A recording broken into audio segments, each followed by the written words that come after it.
नमस्कार।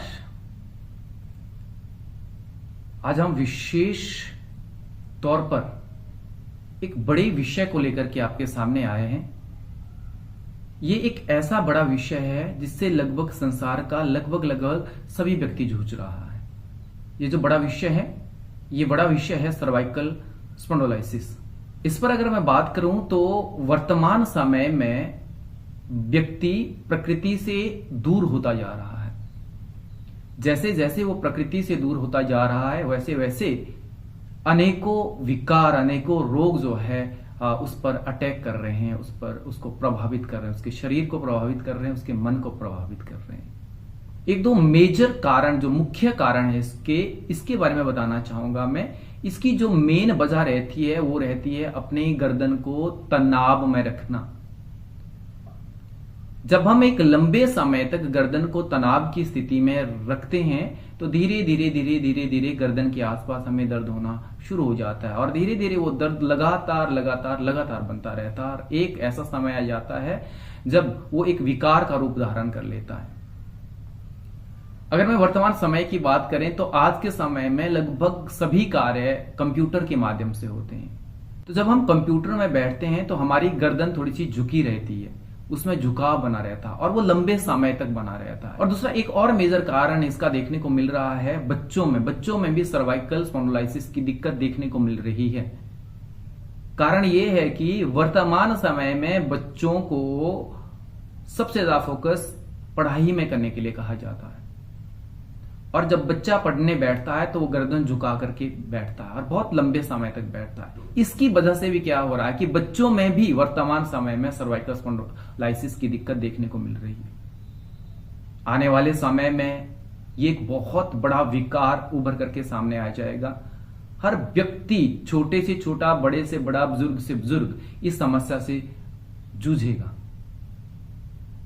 तो जरूरी है इस समय कि इस समस्या से कैसे निजात पा सकते हैं हम, इस विकार से कैसे दूर रह सकते हैं हम, कैसे इस विकार से बचा जा सकता है। मैं अगर योग की बात करूं तो योग में कुछ एक ऐसे अभ्यास है, अगर हम उनका अभ्यास रोज करते हैं, रोज अपनी दिनचर्या में उसको शामिल करते हैं तो इस बड़ी समस्या से हम बच सकते हैं। तो सबसे पहले तो हम ये जानते हैं कि कौन कौन से वो अभ्यास है जो सर्वाइकल स्पॉन्डिलोलिसिस के लिए आवश्यक है और अगर हम उनको करते हैं तो इस समस्या से बचा जा सकता है। इसके लिए पहला अभ्यास है, हम क्या करेंगे, दोनों हाथों को स्थिति में ले आएंगे, दोनों हाथों की फिंगर्स को इस तरह से लॉक करेंगे, सांस भरते हुए दोनों बाजुओं को ऊपर ले जाएंगे और सांस छोड़ते हुए दोनों बाजुओं को नीचे ले आएंगे। कुछ इस तरह से लगातार इसका अभ्यास करेंगे। इसका अभ्यास हम लगभग 20 से 30 बार लगातार करेंगे। दोनों बाजुओं को ऊपर ले जाएंगे, फिर वापस लाएंगे, फिर ऊपर ले जाएंगे, फिर वापस ले आएंगे। जब हम ऊपर ले जा रहे हैं तो सांस भर रहे हैं, जब हम नीचे ला रहे हैं तो सांस छोड़ रहे हैं। इसका अभ्यास हमें करना है लगभग 20 से 30 बार लगातार करना है। उसके बाद दोनों हाथों को स्थिति में लाएंगे और सांस भरते हुए दोनों बाजुएं पीछे और सांस छोड़ते हुए दोनों बाजुएं आगे। इस तरह से ये अभ्यास लगातार इसका भी 20 से 30 बार लगातार हमें इसको दोहराना है। इसके बाद दोनों बाजुओं को स्थिति में ले आएंगे ऐसे और फिर ऐसे ले जाएंगे लगातार। इसे भी हर जो भी अभ्यास हम बता रहे हैं आपको, इसका अभ्यास लगभग 20 से 30 बार हमें रोज दोहराना है। लगातार इसी तरह से इसका अभ्यास करेंगे। इसके बाद दोनों हाथों को फैलाना है कंधों के दाहिनी बाईं तरफ, हाथों की फिंगर्स को खोलना है, यहीं से अपने दोनों हाथों को अपने कंधों के पास ले आना है और शोल्डर को रोटेट करने का प्रयास करेंगे। इस तरह से ऐसे इसका अभ्यास लगातार करेंगे, बराबर दोहराएंगे इसी तरह से क्लॉकवाइज 10 टाइम क्लॉकवाइज और 10 बार एंटी क्लॉकवाइज इसका अभ्यास इसी तरह से दोहराएंगे। सर्वाइकल के लिए बहुत अच्छा अभ्यास है। ये हमारे गर्दन की मसल्स को, मांसपेशियों को स्ट्रॉन्ग बनाता है और आरामदायक स्थिति में लाता है। ये हो गया। इसके बाद अगले अभ्यास के लिए दोनों हाथों को आपको स्थिति में रखना है।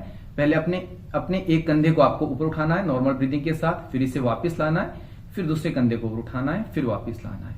इसी अभ्यास को लगातार दोहराएंगे। ब्रीदिंग इसमें नॉर्मल रहेगी, सामान्य स्थिति में श्वासों का आदान प्रदान रहेगा।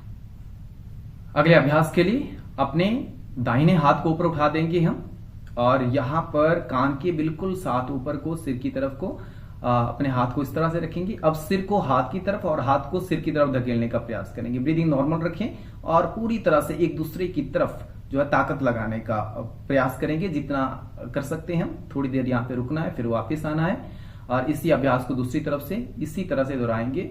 सिर को हाथ की तरफ और हाथ को सिर की तरफ धकेलने का पूरा प्रयास करेंगे। यहाँ पर भी थोड़ी देर रुकेंगे, फिर वापस आ जाएंगे। फिर दोनों हाथों की फिंगर्स को लॉक करेंगे, हम सिर के पीछे ले जाएंगे। अब हाथों को सिर की तरफ और सिर को हाथों की तरफ धकेलने का प्रयास करेंगे, क्षमता के साथ, पूरी क्षमता के साथ, पूरी ताकत के साथ। यहां पर भी थोड़ी देर रुकेंगे और उसके बाद अपने माथे पर अपने दोनों हाथों को इस तरह से रखेंगे, माथे को हाथों की तरफ, माथे को हाथों की तरफ और हाथों को माथे की तरफ धकेलने का प्रयास करेंगे। उसके बाद दोनों हाथों की फिंगर्स को अपनी छाती के पास इस तरह से लॉक करेंगे। लॉक करने के बाद खींचेंगे, दोनों बाजुओं को बाहर की तरफ खींचने का प्रयास करेंगे। 1 से 1.5 मिनट यहां पर रुकेंगे, फिर वापिस, फिर दूसरी तरफ से इसी तरह से ब्रीदिंग नॉर्मल रखिएगा।